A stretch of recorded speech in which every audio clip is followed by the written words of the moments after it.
Did anyone tell you the cup was a portkey? Nope, said Harry. He was looking around the graveyard. It was completely silent and slightly eerie. Is this supposed to be part of the task? I don't know.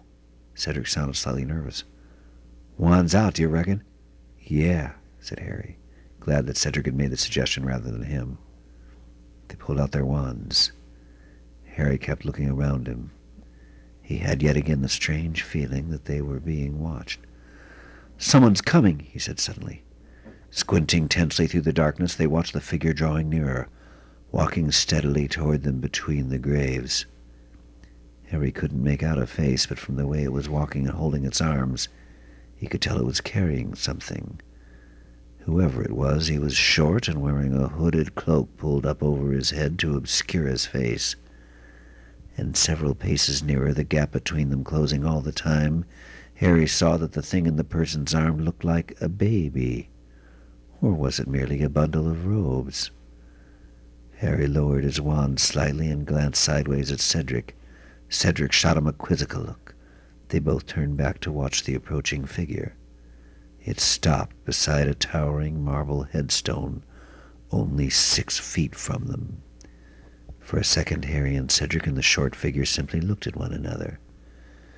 And then, without warning, Harry's scar exploded with pain. It was agony such as he'd never felt in all his life. His wand slipped from his fingers as he put his hands over his face. His knees buckled. He was on the ground, and he could see nothing at all. His head was about to split open. Far, far away above his head, he heard a high, cold voice say, "Kill the spare!" A swishing noise in a second voice, which screeched the words to the night, "Avada Kedavra!" A blast of green light blazed through Harry's eyelids, and he heard something heavy fall to the ground beside him. The pain in his scar reached such a pitch that he retched, and then it diminished. Terrified of what he was about to see, he opened his stinging eyes. Cedric was lying spread-eagled on the ground beside him. He was dead. For a second that contained an eternity, Harry stared into Cedric's face, at his open gray eyes, blank and expressionless as the windows of a deserted house, at his half-open mouth, which looked slightly surprised. And then, before Harry's mind had accepted what he was seeing, before he could feel anything but numb disbelief, he felt himself being pulled to his feet. The short man in the cloak had put down his bundle, lit his wand, and was dragging Harry toward the marble headstone. Harry saw the name upon it flickering in the wand light before he was forced around and slammed against it. Tom Riddle! The cloaked man was now conjuring tight cords around Harry, tying him from neck to ankles to the headstone. Harry could hear shallow, fast breathing from the depths of the hood. He struggled, and the man hit him with a hand that had a finger missing. And Harry realized who was under the hood. It was Wormtail. "You!" But Wormtail, who had finished conjuring the ropes, did not reply. He was busy checking the tightness of the cords, his fingers trembling uncontrollably, fumbling over the knots. Once sure that Harry was bound so tightly to the headstone that he couldn't move an inch, Wormtail drew the length of some black material from the inside of his cloak and stuffed it roughly into Harry's mouth. Then, without a word, he turned from Harry and hurried away. Harry couldn't make a sound, nor could he see where Wormtail had gone. He couldn't turn his head to see beyond the headstone. He could see only what was right in front of him. Cedric's body was lying some 20 feet away. Some say, some way beyond him, glinting in the starlight, lay the Triwizard Cup. Harry's wand was on the ground at Cedric's feet. The bundle of robes that Harry thought was a baby was close by at the foot of the grave. It seemed to be stirring fretfully. Harry watched it, and his scars seared with pain again. And he suddenly knew that he didn't want to see what was in those robes. He didn't want that bundle opened. He could hear noises at his feet. He looked down and saw a gigantic snake slithering through the grass, circling the headstone where he was tied. Worm's tail, fast, wheezy breathing was growing louder again. It sounded as though he was forcing something heavy across the ground. Then he came back within Harry's range of vision, and Harry saw him pushing a stone cauldron to the foot of the grave. It was full of what seemed to be water. Harry could hear it slopping around, and it was larger than any cauldron Harry had ever used. A great stone belly large enough for a full-grown man to sit in.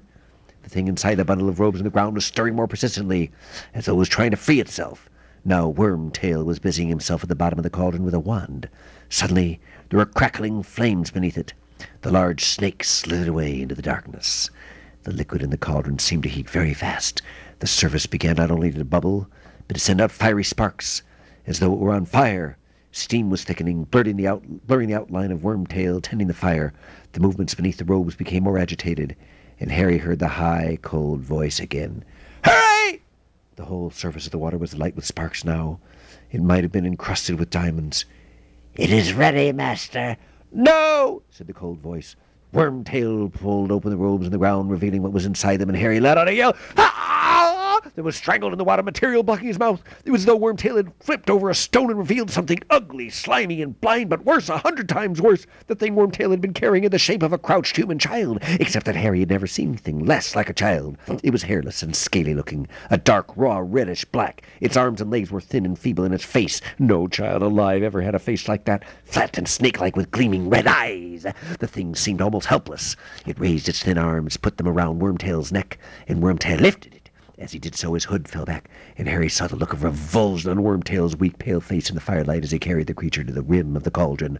For one moment, Harry saw the evil, flat face illuminated in the sparks dancing on the surface of the potion, and then Wormtail lowered the creature into the cauldron. There was a sss, and it vanished below the surface. Harry heard its frail body hit the bottom with a soft thud. Let it drown, Harry thought, his scar burning almost past endurance. Please let it drown. Wormtail was speaking.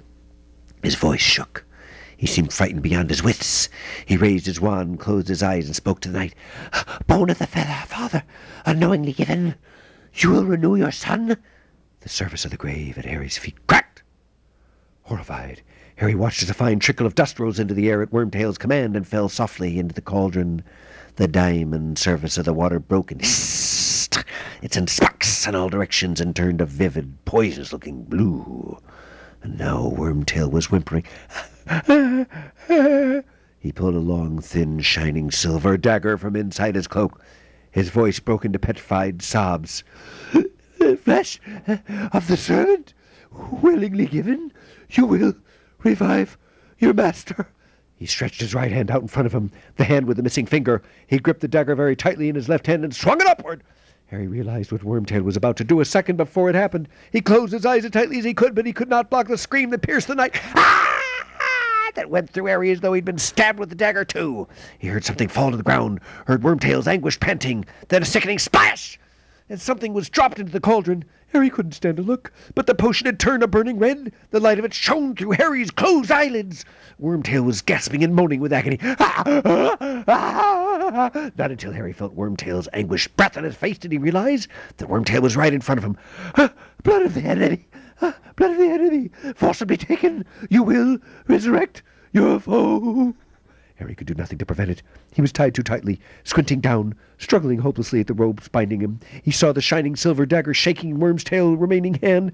He felt its point penetrate the crook of his right arm, and blood seeping down the sleeve of his torn robes. Wormtail, still panting with pain, fumbled in his pocket for a glass vial, and held it to Harry's cut so that a dribble of blood fell into it. He staggered back to the cauldron with Harry's blood. He poured it inside. The liquid within turned instantly a blinding white. Wormtail, his job done, dropped to his knees beside the cauldron, then slumped sideways and lay on the ground, cradling the bleeding stump of his arm, gasping and sobbing. The cauldron was simmering, sending its diamond sparks in all directions, so blindingly bright that it turned all else to velvety blackness. Nothing happened. Let it have drowned, Harry thought. Let it have gone wrong. And then suddenly the sparks emanating from the cauldron were extinguished. A surge of white steam billowed thickly from the cauldron instead, obliterating everything in front of Harry so that he couldn't see Wormtail or Cedric or anything but vapor hanging in the air. It's gone wrong, he thought. It's drowned. Please let it be dead. But then through the mist in front of him he saw, with an icy surge of terror, the dark outline of a man, tall and skeletally thin, rising slowly from inside the cauldron. "Robe me," said the high, cold voice from behind the steam, and Wormtail, sobbing and moaning, still cradling his mutilated arms, scrambled to pick up the black robes from the ground, got to his feet, reached up and pulled them one-handed over his master's head. The thin man stepped out of the cauldron, staring at Harry, and Harry stared back into the face that had haunted his nightmares for 3 years, whiter than a skull with wide, livid, scarlet eyes, and a nose that was flat as a snake's with slits for nostrils. Lord Voldemort had risen again! That's the end of chapter 32. Oh no! of Harry Potter and the Goblet of Fire. Stop there.